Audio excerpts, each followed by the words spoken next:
All right.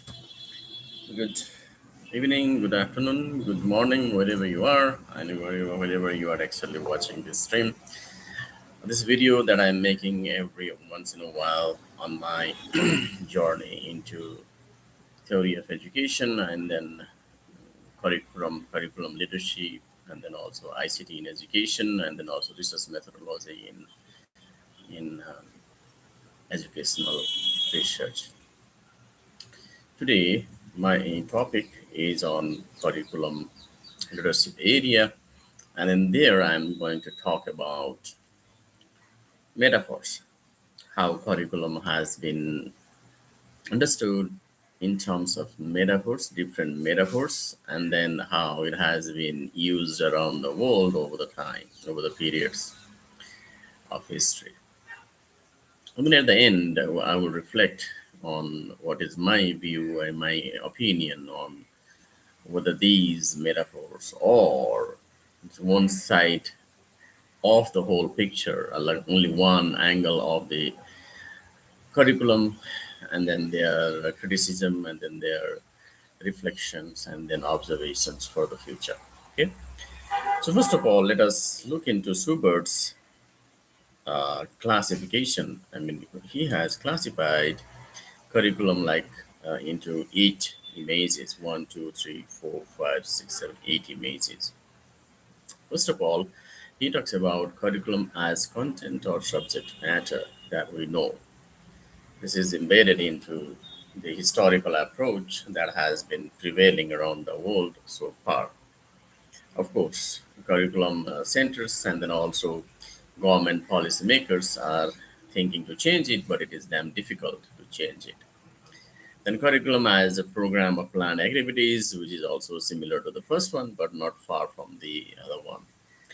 Curriculum as intended learning outcomes. So here you are actually looking only for the outcomes, nothing else.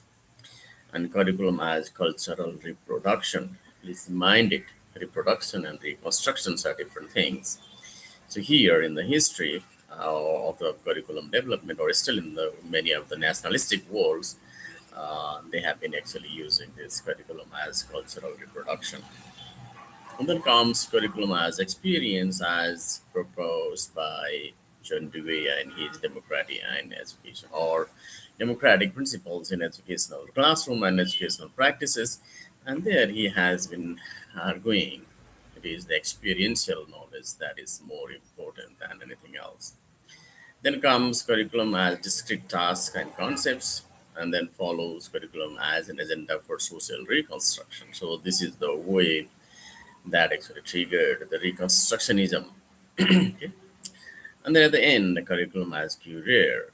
So here also there is a reflection and then also observation of own experiences and own ideas based on the facilitation of the teachers. Okay.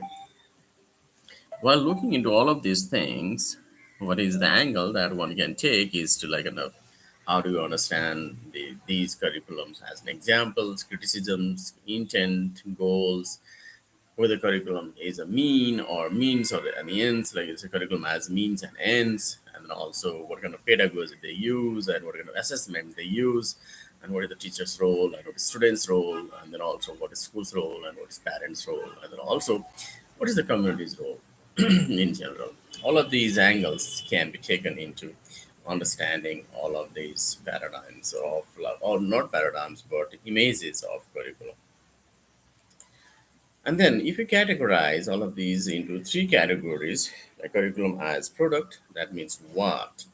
This is actually only addressing what you need to learn. Okay, so it is classified like kind of all of these subject matter, curriculum as subject matter, sorry, curriculum as planned activities, curriculum as intended learning outcomes, and curriculum as cultural reproduction and discrete tasks and concepts are just building an outcome, the product. And then, if you look into the another P of the types of three P's of the curriculum, that means product, process, and praxis. In process, only experience is the curriculum as experience is counted there, right? And at the end, we have curriculum as praxis. So here you will be answering who, why, and who of the knowledge. So there is a questioning mind and a critical mind. critical pedagogy in place. And here, social reconstructions, like in curriculum as social reconstructions and curriculum as career, has been actually proposed. So let's recap. In curriculum as product, you are only answering what needs to be learned. In curriculum as process, you are answering how you have understood that subject matter. So experience matters. And at the end, in the curriculum as praxis, where you have actions and reflections together parallelly, and here you have the adaptation and reconstructions of your worldview and your understanding prior to and afterwards. And then here you have also curriculum as career, also part of this process, three angles. And when you look into these angles, then from the class notes given by Indramani sir and others we have discussed in the class, this is very interesting to look the curriculum as product, curriculum as process, and then curriculum as praxis as evolving circles, right? So curriculum as praxis cannot be practiced if you do not understand curriculum as process and also curriculum as product. So you start to understand what first, that is curriculum as product, and then next you get your curriculum as process, that is how part of the equation. And then at the end, you get the whole picture, why and who of the curriculum or the knowledge that you are actually getting. That is called curriculum as praxis. From these understandings, we get to very interesting observation in another classification also.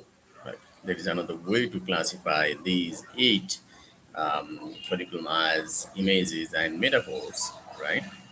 And this can be kind of looked into in a very interesting way how we can think of like the prescriptive curriculum or descriptive curriculum or critical curriculum. That are also very important.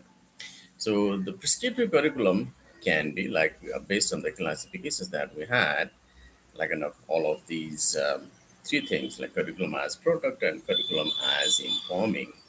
That is also prescriptive curriculum. And also in descriptive curriculum, you can think of curriculum as process and curriculum as reforming. Okay. So in the previous one, you were informing the participants and students. And the second one, you were actually reforming the participants or the students. And at the end, you have critical curriculum, like enough, you have curriculum as praxis and curriculum as transforming. So don't get into jargons, but try to understand this curriculum as product, curriculum as process, and curriculum as praxis, and give them another name also. Like in the first one, it is curriculum as informing, second one is curriculum as reforming, and at the end, curriculum as transforming. So transformational practices are very, very important if you really want to harness 21st century skills. Okay. However, like enough, if you look into this kind of curriculum as product, curriculum as informing, here your pedagogy is lecture driven, the teacher's driven, right? It's lecturer centric, and you are the autocratic teacher. You control, and you are the autocratic teacher in this classroom. And students are passive listeners, passive learners. Right? When you get into curriculum as process, that means curriculum as reforming. You are reforming the previous understanding in the classroom. Then pedagogy as reforming is used. That means you have to somehow experience, you have to somehow understand the subject matter practically or in a social context or in any sense or reflections over your past experiences.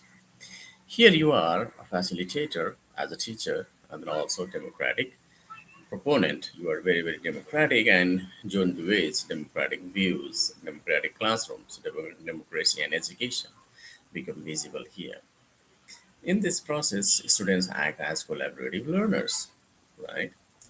So collaboration makes this kind of how you call reconstruction of the knowledge, collaboration and understanding at the end. You have a consensus after you have presented all of your views from the classrooms and then you agree or disagree on some of the ideas that you have presented. So there is a way to actually build your multiple perspectives, multiple realities of understandings and ways to look into things. At the end, curriculum as praxis, here you are actually building this curriculum as transforming. Okay, in this transformational process, your pedagogy is transformational approach that you will use. So you are not a facilitator as a teacher. Okay, not only facilitator, you are a facilitator, but you are becoming a change agent, social change agent, or anything the students is pursuing, he is pursuing to change something for better. He is improving. Action research and then exploratory action research are parts and parcels of this exploration. And then at the end, students act as change agents and then they become social beacon, hope, and the society actually looks for that. Perhaps the radicals are actually coming from this same pedagogy also, but still, if they get into good things and then they become entrepreneurial and then social change activists, perhaps this is good for the society. Harvard and many other Western universities are actually practicing this curriculum as praxis, right? So I have looked into all of the ways that we looked into many of these uh, paradigms and types of the curriculums. But pause a minute and think, okay? If you study all of these eight metaphors of sugar, right? So we saw that they tentatively fall into as subject matter, as experience, and as social reconstruction also, right? So think what would be your view? Which pedagogy, which curriculum you will use?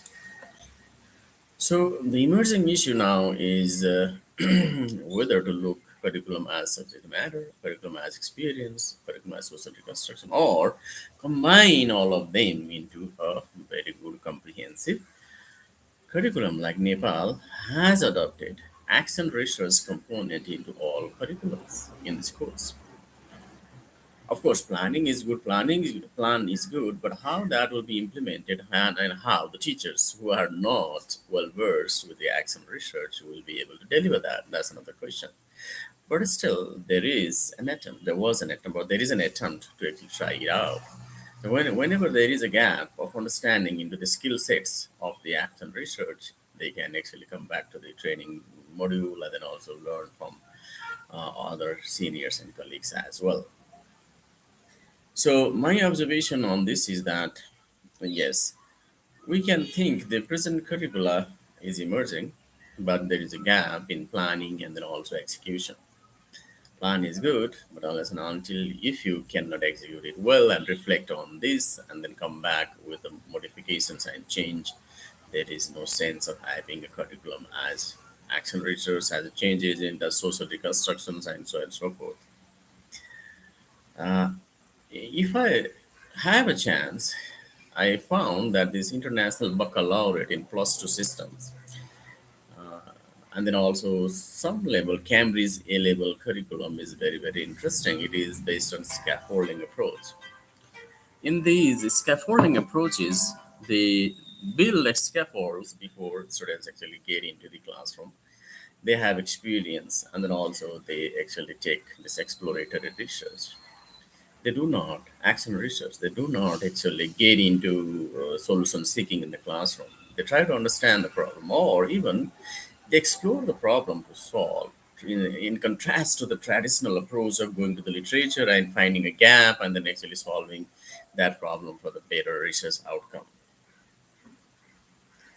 So first they find the issue or the problem they are actually trying to understand from the target segment, target research audience itself. And then when they actually found the real issue, the real problem they are facing, they design action research and then actually propose a solution, implement that solution, reflect on that solution, get the feedback, and then also do the next plan for the re-implementation for the improvement. So it's a cycle, it's a continuous cycle. It's called power. P for plan, A for action, act, O for observation, and R for reflection. So this power cycle, as far as they can go in exploring the understanding of the subject matter, they can go. I think this is where most of the modern Western pedagogy is emerging, including Harvard and others. But of course, in Harvard, I understood that They are more into social reconstructions or this kind of social change agent angle. But still, without understanding the subject matter and having an experience to reflect that, curriculum as praxis and social reconstruction is not a possibility. So we have to build some level of understanding on what that is subject matter, and then build a bigger circle of experience and even bigger circle of praxis. That means actions and reflections and reconstructions and then adaptation after understanding what you have understood. Open your research and exploration.